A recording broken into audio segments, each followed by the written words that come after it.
the low hum of the Nexus International hub, a symphony of hurried footsteps, distant flight announcements, and the soft clatter of coffee cups, suddenly fell into an unnatural, thick silence. It was not the silence of an empty space, but the charged quiet of a crowd caught in the grip of a spectacle. In the middle of Concourse B, under the cold, sterile glow of fluorescent lights, a tight perimeter had been formed by 3 security officers in crisp, dark uniforms. Their attention was fixated on a single woman. Her hands were already behind her back, secured in a pair of steel cuffs that glinted under the harsh light. She stood perfectly still, a silhouette of calm in the swirling storm, her posture rigid and unwavering. Her name was Major Anya Rivas, but to the hushed onlookers, she was just another suspect, a dark-skinned woman in a military uniform. "On your knees, now!" Officer Knox's voice was a raw, guttural command that sliced through quiet, his face a tight mask of rehearsed authority. He was flanked by Officer Thorne, a man with a sneering mouth and a restless energy, and Officer Jensen, a towering, silent figure whose presence was as intimidating as a drawn weapon. Their stances were wide and aggressive, like a trio of hunters who had just cornered their prey. The fact that their quarry wore the insignia of the Vanguard, the nation's most elite military corps, a symbol held in almost mythical reverence, seemed to mean nothing to them. Anya didn't flinch. Her gaze remained fixed on a distant, unseen point far beyond the terminal's glass walls. Her mind was a fortress, built of disciplined thought and hard-won experience. She had faced down snipers in the hostile, wind-swept valleys of the shattered peaks, navigated minefields with a broken leg, and a compass that wouldn't hold a fix, and stared into the hollow eyes of defeat after a mission gone wrong. But here in a brightly lit, consumer-driven space, she was a stranger in her own country, a suspect in her own skin, her hands bound by men who should have been her allies. "Sir, I've done nothing wrong," she said, her voice a low, even tone that carried the unmistakable weight of command, not the trembling of a woman in a panic. "I am simply trying to get to my flight." Officer Thorne let out a sharp, derisive laugh that was more a spray of ugly sound than an expression of mirth. "Stolen fatigues, huh? You think we don't know a knockoff when we see one? You're not the first to try and pass yourself off as a hero." His words cut through the silence, a deliberate provocation.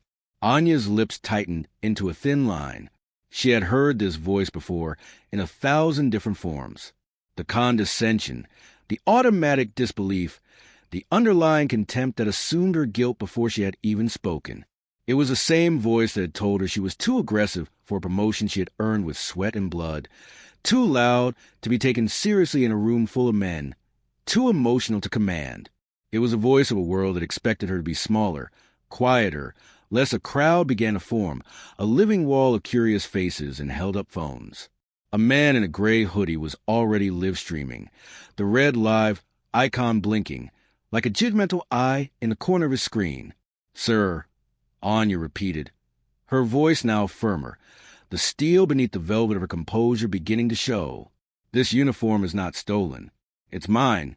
My name, Major A. Rivas, is on the name tag, just as it is on my orders."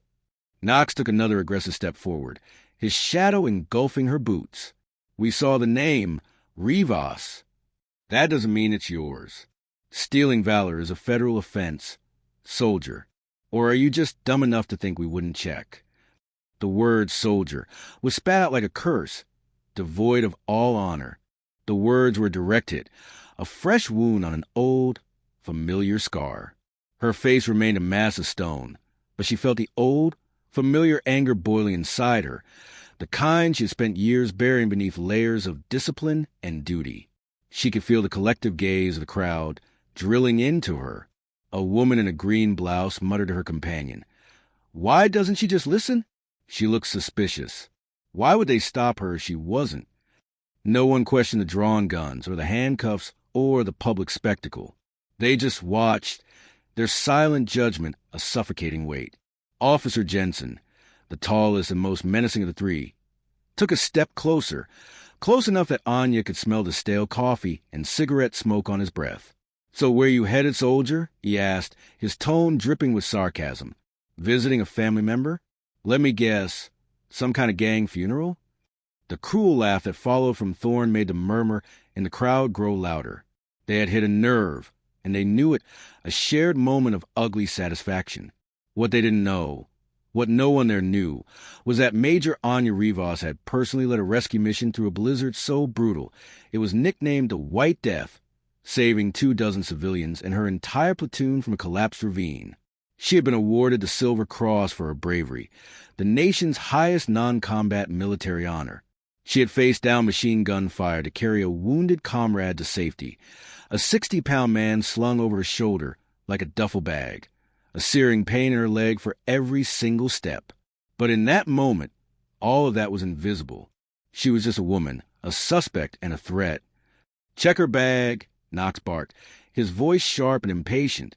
Thorne unzipped the small black duffel at her feet, rummaging through its contents without a shred of respect for personal property.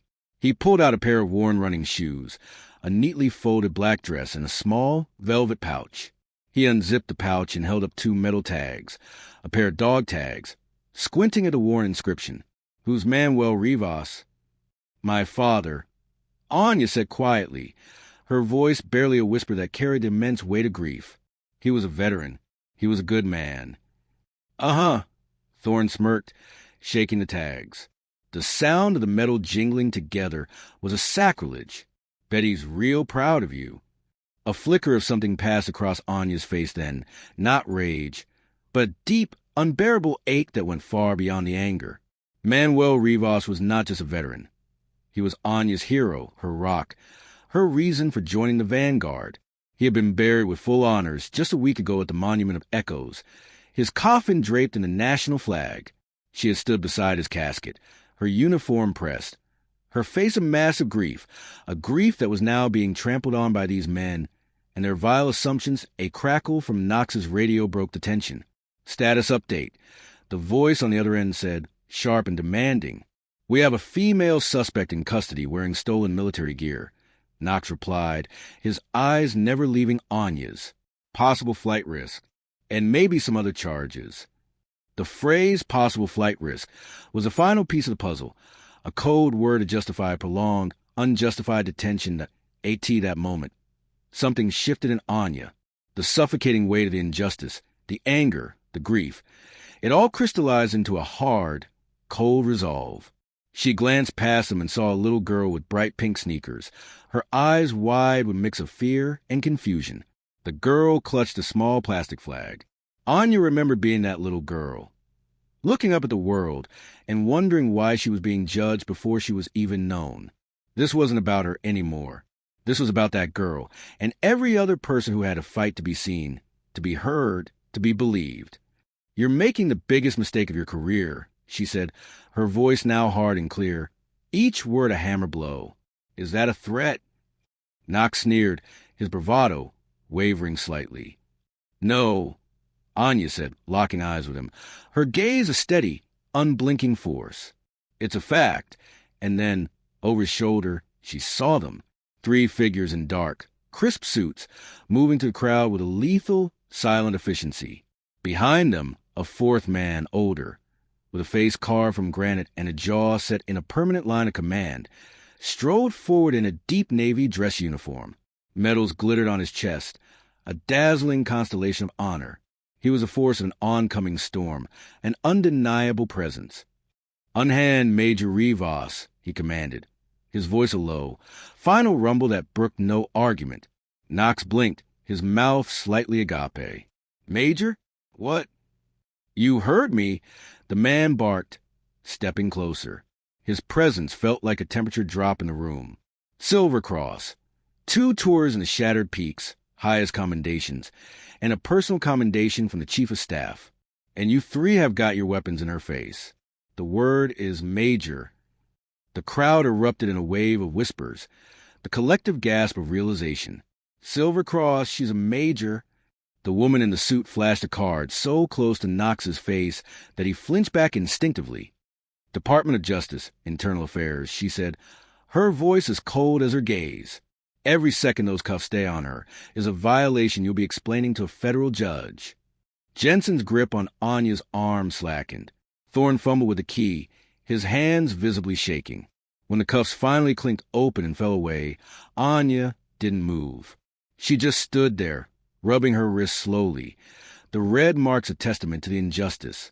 Her eyes were fixed on Knox's pale, sweating face, a face now drained of all arrogance. "You want to know the truth?" she said, her voice ringing through the silent terminal. "A final, public declaration. This uniform isn't stolen. I've worn it for 15 years. I've led men and women twice your size through gunfire. I've pulled bleeding strangers out of burning wreckage while you were safe in your precinct. And today," she paused, her voice thick with emotion, "I came here to bury my father, a veteran, a man better than you will ever be."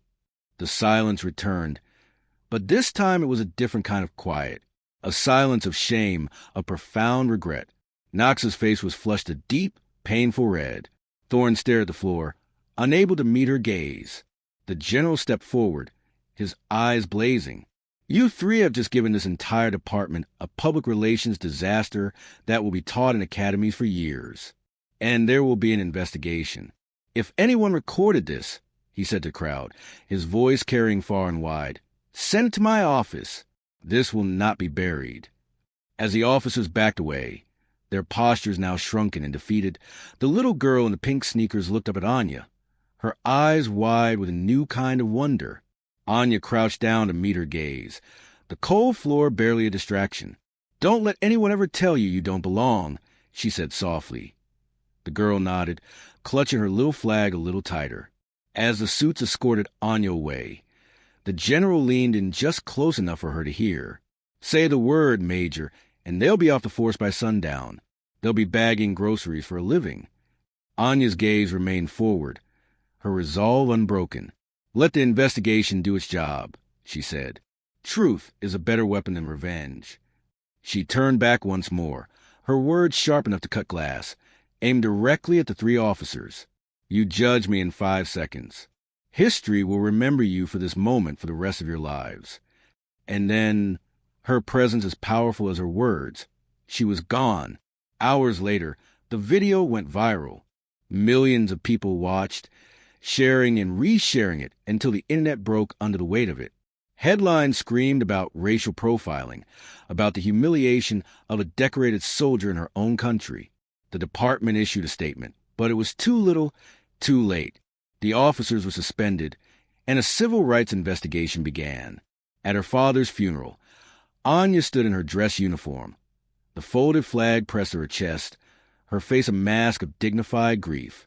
The little girl from the airport was there, and as she passed, her mother whispered, "Thank you." Anya didn't reply. She simply nodded, her gaze fixed on the horizon, a fortress of quiet strength.